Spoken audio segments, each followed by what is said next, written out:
Welcome to ETF Market Insights, a weekly show focusing on the evolving world of ETF investing. Each Friday, a new panel of thought leaders aims to provide investment education and insights, with the goal of helping you become an informed investor. Make sure to visit youtube.com/ETF Market Insights to watch previous episodes. And remember to hit subscribe so you receive a notification when we post new content and when we go live each Friday. Thank you for joining us today. Let's get started. This is ETF Market Insights. I'm Danielle Nezel, VP at BMO ETFs.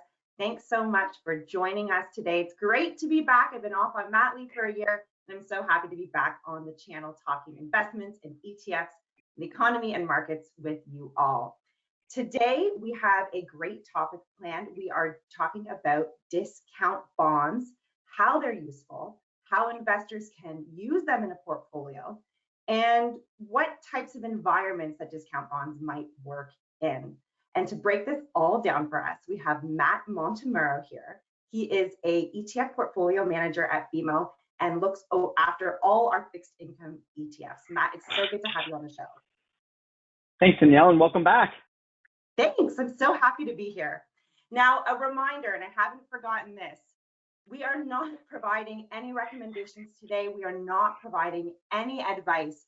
Remember, today's show is all about information for Canadian investors, and we like to talk a little bit about ETFs, or a lot about ETFs as well. But we want to empower you and give you the tools you need to make the decisions that are right for you and your investment objectives and your own investment goals. And secondly, today we are going to be talking a little bit about tax with the discount bonds. But remember, Matt and I, we're not tax professionals. We're investment professionals and not tax professionals. So always consult a tax professional regarding your own personal situation. So Matt, when I left on mat leave, I think interest rates were about 1% or lower. And I don't feel I've been gone that long. It's only been a year. So before we jump into our discussion about discount bonds, can you give us an overview of the fixed income market right now, the fixed income environment, and how is this rising rate environment affecting investors? Yeah, absolutely, Danielle. And you picked quite the year to have a baby. So, 2022 is obviously a challenging year for fixed income and for all asset classes for that matter. And we've actually seen that volatility persist in 2023. Early this year, we saw the Bank of Canada pause their interest rate hike. So, as you mentioned, 2022, we saw rates from 25 basis points all the way up to 4.5%. So, that is a significant rising rate environment. So early this year, the Bank of Canada had indicated that they were going to pause their interest rate hikes. We were making meaningful progress with cooling inflation, and that was a positive sign for the market overall. Unfortunately, as the year 2023 moved on, we saw a few hotter than expected inflation prints, and the Bank of Canada felt the need to get in front of any further inflation fears. So they've spent the summer hiking rates again, another 50 basis points in both June and July. So at this point, the market expects another pause from the Bank of Canada. They have yet to say that they've yet to say outright that they are done hiking, but I think the market at this point thinks that they're going to be in wait and see mode and that we could be at this higher interest rate environment for longer. So, early this year, we did see bonds start to perform well. We have seen some of that performance fade as rates continue to rise this summer. Specifically, we're seeing longer term rates start to rise faster than shorter term rates. So what that's called is a bear steepener, and it can be attributed to the market potentially repricing risk with the expectation that central banks will be forced to maintain higher rates for longer, something that we've talked about several times on this channel. And in a period of rising rates, fixed income generally underperforms as yields and bond prices are inversely related. So, as yields or interest rates rise, bond prices move down.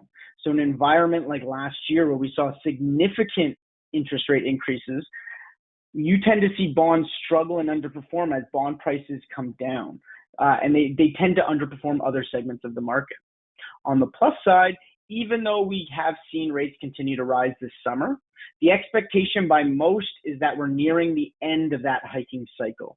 So we may not be there yet. We're not calling the top yet, but we're closer to the end than I think we are at the beginning, which is a positive forward-looking sentiment for fixed income investors as a whole.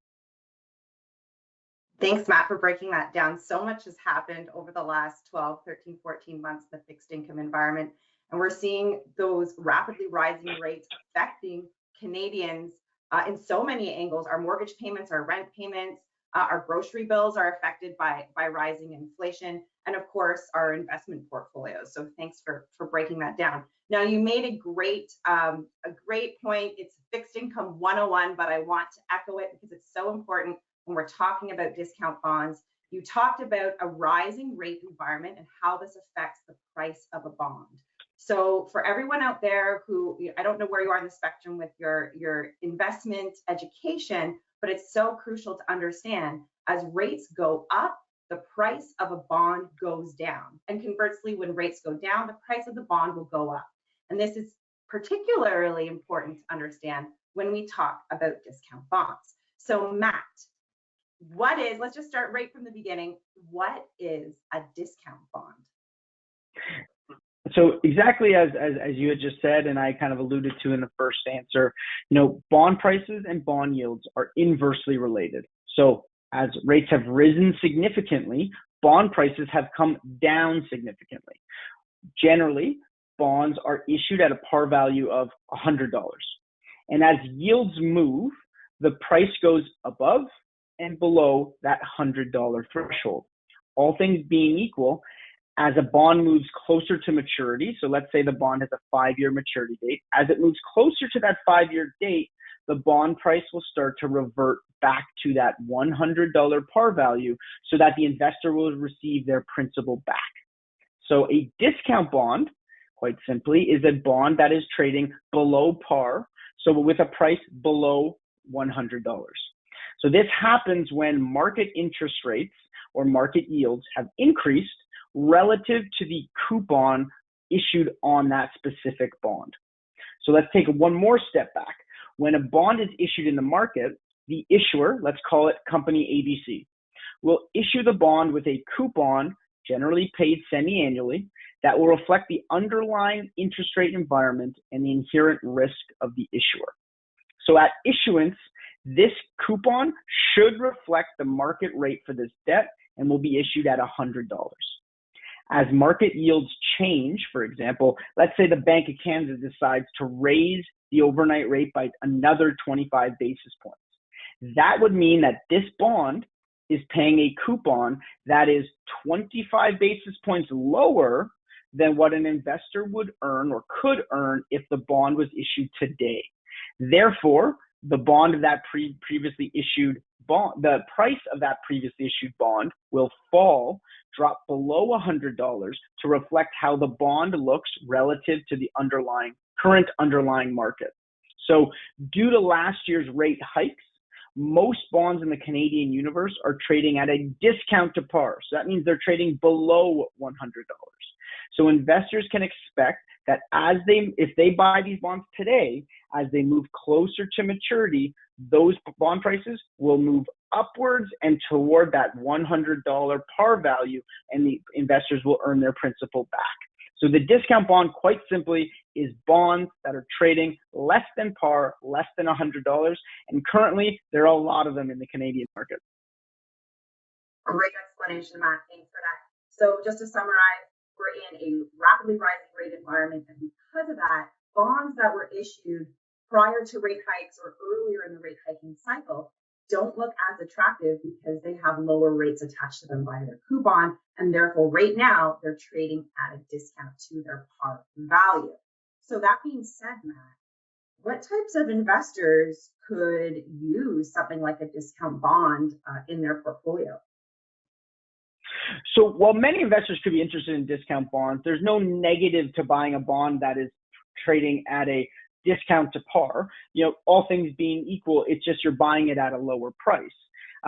But specifically, investors that are buying it in a taxable account or a non-registered account should be very interested in discount bonds. So I would say everyone's interested, but if you have tax considerations on your mind, discount bonds are something you definitely should look into.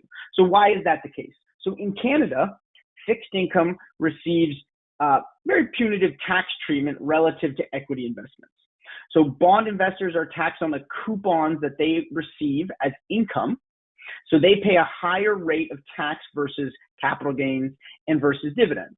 So discount bonds, since they're trading at a discount to par, means that their coupon is lower than the prevailing interest rate in the market. Or let me say it another way. Their coupon is lower than what investors are actually earning with the yield to maturity.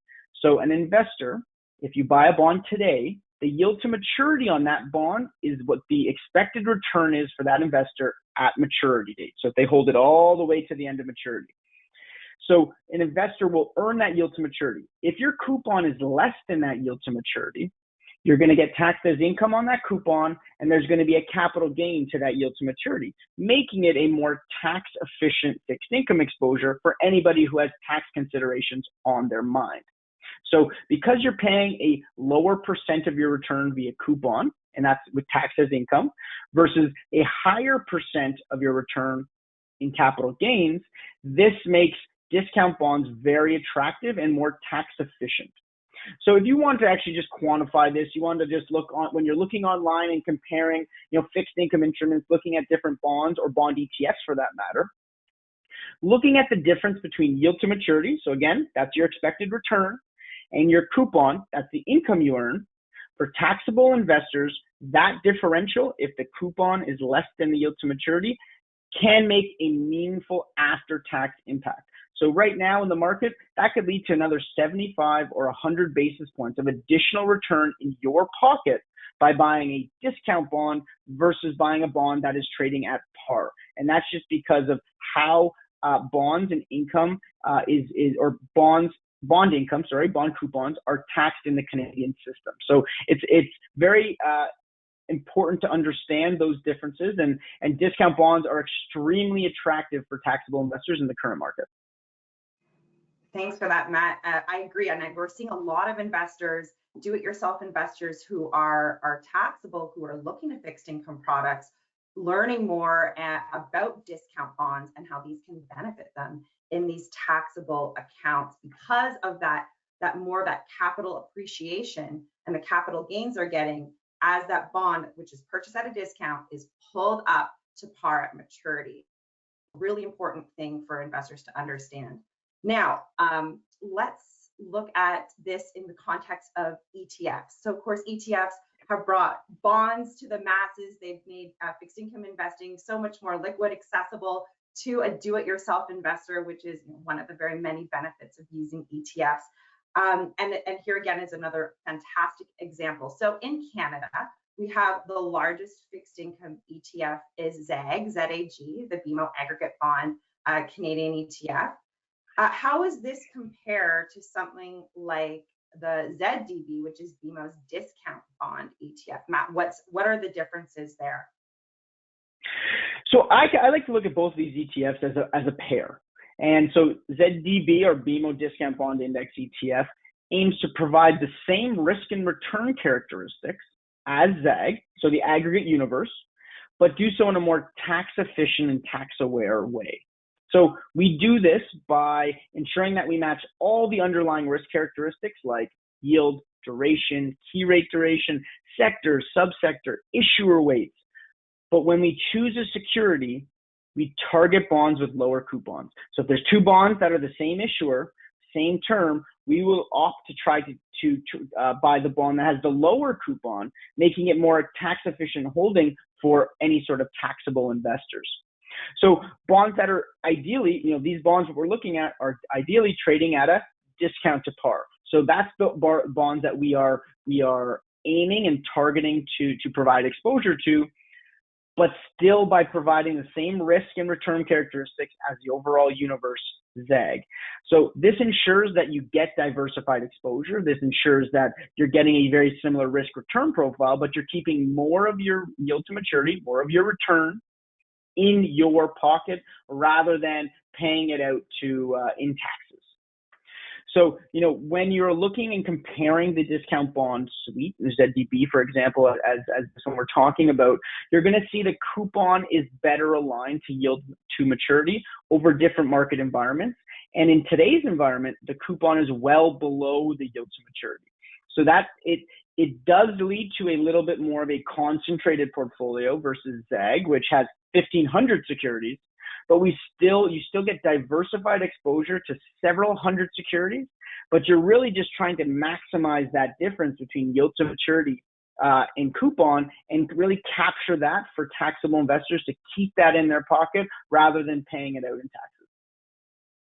Great. So for those out there who haven't heard the term aggregate bond or universe bond, really what we're talking about, the aggregate is all the bonds that are issued in Canada. So we're looking across the entire spectrum. So you have short-term, mid-term, and long-term bonds, and you have federal issues, provincial issues, and corporate issues. So that's what we mean about the aggregate universe. And what ZDB is just providing that exact exposure of the aggregate universe, but picking out all the discount bonds in them and making all the characteristics match between the two. Thanks for that, Matt. So outside of this aggregate exposure, I know a lot of investors kind of just want to buy the fixed income market and set it and forget it. But there is another group of investors that want more precise exposure in their fixed income portfolios. They maybe want to look just at short-term bonds, or they maybe just want to look at corporate bonds. Does an ETF exist that has a discount version of these more pinpointed exposures? Absolutely. So like you said, ZDB provides that tax-efficient exposure to the entirety of the Canadian investment grade bond market. We also offer solutions that allow you to better target specific exposures that you want, whether that be on the short end of the curve, so that's short term, or maybe a pure corporate flavor where you want to maximize your yield from a corporate perspective. So we offer two other options. ZSDB, so that provides you exposure to the 1 to 5 year aggregate bond market, but in a more tax efficient manner. Again, we minimize that coupon relative to the yield to maturity, but we still provide that diversified exposure in a similar risk return profile. So this is for investors, especially in the current market, who may want to reduce that interest rate sensitivity risk or duration risk and want to hug the short end of the curve and limit that sensitivity to interest rates. Then, outside of those just short-term investors, we offer ZCDB, and that's our corporate discount bond. So this might be for investors who want exposure to 1 to 10 year corporate bond exposure. So still, on that short mid exposure, a little bit more focus on the front end of the curve, but want that additional yield that corporate bonds provide. Over the long term, corporate bonds tend to outperform, and that's why investors may want to target this segment of the market. So, investors can maximize their yield, but also do it in a very tax-aware way. And both of these solutions have been extremely possible for investors who are, trying to make tax-aware and tax-conscious decisions. And it just gives you more choice as an investor. It's one thing to be able to have one discount bond solution, but I think offering a discount bond suite really allows us and gives investors the choice to pick exactly where they want to be on the yield and credit curve, but also do so in a more tax-efficient manner. And I think that segmented exposure is really resonating with investors right now. Right, and Matt, we're seeing these types of bonds, these types of ETFs. They're really popular amongst the advisor community as well. So for do-it-yourself investors, you have the exact same tools that advisors are using to manage these tax efficiencies. You have the tools and you have the education right there in front of you. Now, Matt, I have one more question for you before I let you go on this Friday afternoon. Is there any benefit to adding something like a discount bond to a portfolio that might be heavy in GIC? So this is another trend I've come aware of coming back to work. When I left, everyone was buying equities and Bitcoin. Now everyone wants the GIC, obviously the way rates are going. So a lot of Canadians out there with GIC. So what can you say to them about maybe also considering to look at a discount bond as well? Yeah, absolutely. So, this actually might be ideal positioning for the current environment. We hear a lot of investors who have been choosing to invest into that short end of the curve, focusing on GICs or focusing in, short-term ETFs like ZMMK or ZST, both, hugging that 0 to 1 year money market exposure, taking advantage of a yield environment that has extremely high yields in the short end. So, how does ZDB fit in here? Well, I think it's an excellent complement to that short-term exposure, that GIC exposure. If you think that there might be a potential slowdown in growth, if you think these higher interest rates are going to make their way through the system and they're going to force a slowdown in growth, maybe a mild or moderate recession in the next 12 to 18 months, in that type of environment, equity markets will tend to sell off because business models will be stressed with a higher cost to do business due to those higher interest rates. So what happens in that environment is you may want to complement your short-term positioning, that cash, that GIC, that short-term ETF, with something like ZDB. And why do you want that? Well, ZDB provides that entirety of the exposure across the entire curve. So you're getting short, mid, and long-term bonds. And generally, when we see a slowdown in growth and equity markets sell off, those long federal bonds are the ones that provide a volatility offset within your portfolio. So from an overall portfolio perspective, you can actually reduce the overall risk that you are taking in your portfolio and ensure that that fixed income provides an offset and a counterbalance to the other equity part of your allocation that may be hurting from returns in terms of in a recessionary like environment. So that's where we're seeing a lot of investors use ZDB as that core and complement it with their GIC or short-term fixed income, whether it's ZST or ZMMK. I think both of those together are very, very well aligned, and they complement each other very well for the environment ahead. And it allows you to do the best of both worlds. It allows you to take advantage of these short-term yields, but it also allows, in case we see a pullback and slowdown, you're able to protect yourself with some long duration. And that's why I think we're seeing a lot of investors add ZDB to a predominantly short-term portfolio just for that volatility and risk offset. Right, just to get a little bit exposure to the full fixed income market, really as diversification. I think a lot of GIC investors don't think about diversification because they're in safety mode and income mode, but always thinking about diversifying your portfolio because we don't know where rates are going to be in the next 12 months.